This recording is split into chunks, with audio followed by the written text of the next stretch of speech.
The next item are props, using any props. So, you know, if you're talking about a book, you definitely want to have your books available that you can actually show people. If you're trying to read the future, then maybe having a crystal ball so you can read the future. So props really help engage and help sort of create that entertainment.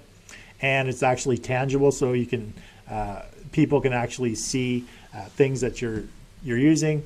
Typically, I don't have a lot of props. Sometimes I'll have books that I'm talking about. I'll bring them on, or if I actually have a guest in the studio and they have you know, tangible products or a tangible book, then we'll actually use those. But so another thing that you can use is props. Now, when you're doing your show, you want to have your bio, as well as if you're bringing on guests, you want to make sure that you have their bio as well, so that you can use the bio in a lot of the verbiage that you're talking about. Now, typically on my show, this is episode number 30. I don't typically read my bio on a regular basis, but when I have guests on, I'll incorporate their bio into their introduction. So if you're just doing your show for the first time, now your bio will include things like any awards, what have you done, who do you help, how do you help them, things like that. So I do talk a lot about those sorts of things in the intro of the show. We know what the show is about and who I help and how I help them. Now, number 13 is prepare a story. So this typically is an interview style show. It's typically a talk show. There are times, such as today, where I don't have a guest lined up or they canceled last minute and I had to come up with a show. So I create some content that I think would be valuable to the listeners, to the viewers. So typically I'm preparing a story. If I have a guest, we're talking a lot about their story and their journey and how they got to where they are and strategies that they used, and you know, just incorporating stories into the actual show itself. Now, today, the story that I'm going to incorporate, I'll talk a little bit later on, is the story about one of my private clients who wants to do Facebook Live but doesn't want to invest in any of the software or learn how to use it or understand how it works, any of that stuff. So preparing a story is number 13. Number 14 is don't point. So never do this to the camera because it's typically you don't want to do that in public. So you never want to do it on camera. So when you're talking to the audience, you never go you.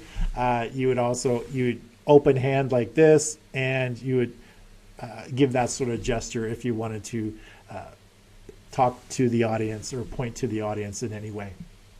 So don't point with your finger. It's not cool to be pointing during a live cast. The next thing is interact. As you'll notice throughout this show, I'm interacting with the guests on a regular basis.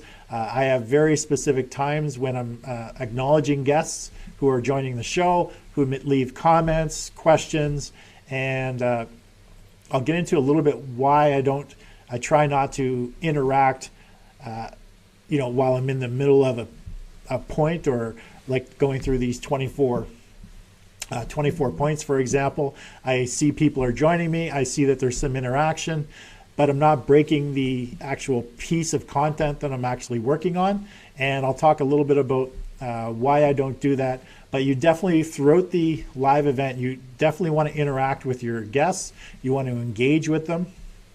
And it really depends on the purpose of the show that you're trying to create. Now, I have a very specific strategy, a very specific purpose, so I'll talk a little bit about that shortly. And the next thing is make sure that you're ready for the show 15 minutes prior to the show actually going on, because the last thing you want is to be scrambling. Make sure you've tested everything, your connection is good. Which reminds me, I just had to do a double take on my connection, but just make sure that you have a good connection, that you have good streaming video. You want to make sure that you have your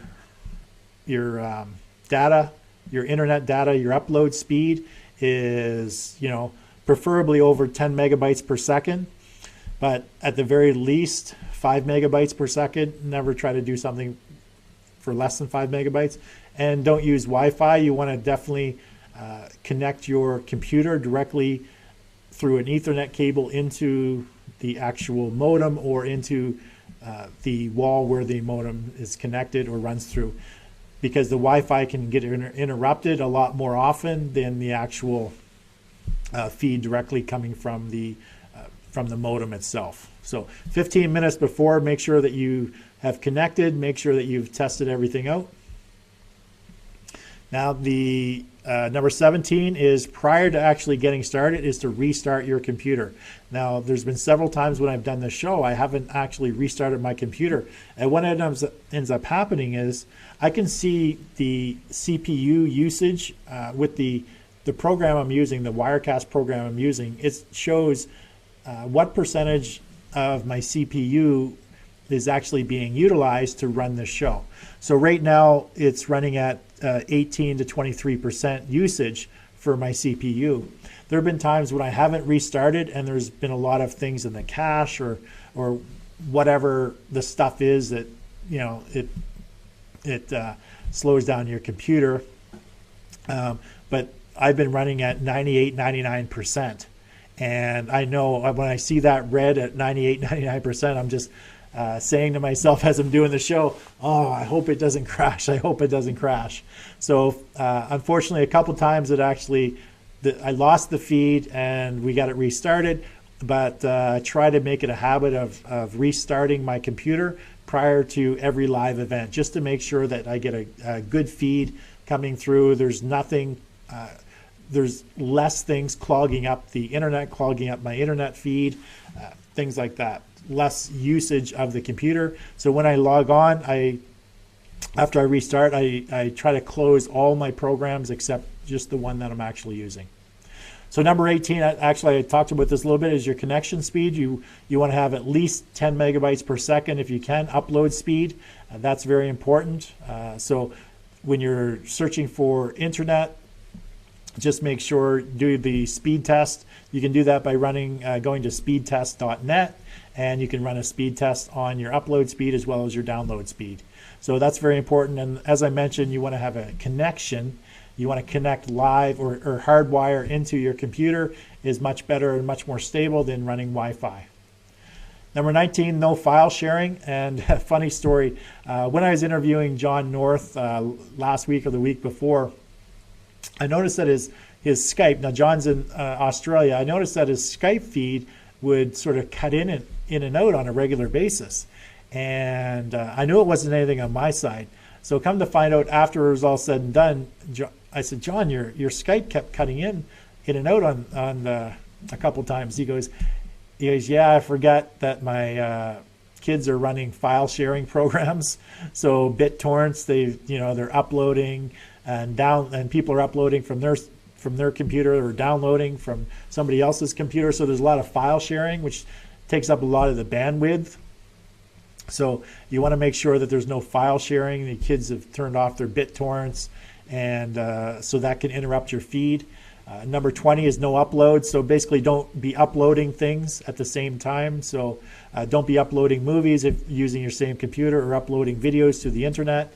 Make sure your children or your spouses or anybody else in the home that's using the Wi-Fi is not uploading things at the same time, because that can definitely cause some interruption or in your feed. The next thing is number 21 is in-ear monitor. So a lot of times I'll see people that have guests on, and they have like the big earphones on and the mic like this.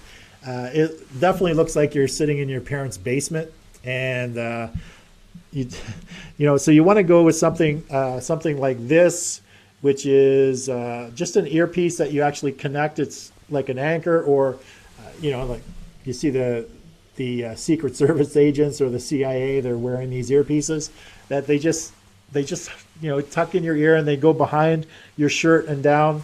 And I have it connects actually into my laptop, so that when I'm Skyping somebody, the feed actually comes through my laptop into my ear. So when they're talking to me, that's how I hear them. So you don't have that echo. So you don't have an echo. So the other party needs to have an earpiece in. So a lot of times they're just wearing earbuds, like the the iPhone earbuds or something that so they can hear me and that has a microphone on it, or they actually have a microphone. But try not to wear the big ear muffs as much as possible, because you look a little less professional. The next thing is having a microphone, and I'm using the Yeti mic. The Yeti Blue is a great microphone. You can also have the wireless, the lapel ones. I started with the lapel one, but I noticed that the sound quality wasn't as great, so I switched to using the Yeti. It's a much better sound quality. So make sure you have a microphone, that you're not just using the microphone that's on your phone or the microphone on your computer. Number 23 is a webcam. Now the laptops are getting much better. There's a much better resolution when it comes to the actual cameras in our laptops. I know this is a 1-year-old MacBook Pro, so it has a very good webcam in it. But you want to make sure that you're using high definition camera as much as possible. For my production, I have an actual HD camcorder that I've connected into my laptop. That's what I use. But if you can get the Logitech, you can get the HD cameras right now that are just as good, that are much easier to use and much simpler. And the last thing, number 24, is if you're using Skype interview, one thing that you can do is you can actually, there's a call recorder with Skype. So if you're actually doing a live cast similar to this, and I stream people in, if you want, you can actually record the entire Skype interview using that feed. Now, there's not a lot of reason to do that when you're doing it live, but let's say you wanted to do an interview, bring somebody on, but they're just not available. You can actually have a Skype recording with them, or Skype conversation. Record that Skype conversation using Skype or call recorder, which is an add-on for Skype, and then you can play that during your live cast as a video, as a clip for the live cast. So those are 24 tips that you can use to actually increase the professionalism of your Facebook Live and just doing your show, or even just doing your regular videos. It'll definitely increase the quality of your show, give you a much better presence. It's much better for your brand. So things like that. So those are the 24 tips in making your show more professional.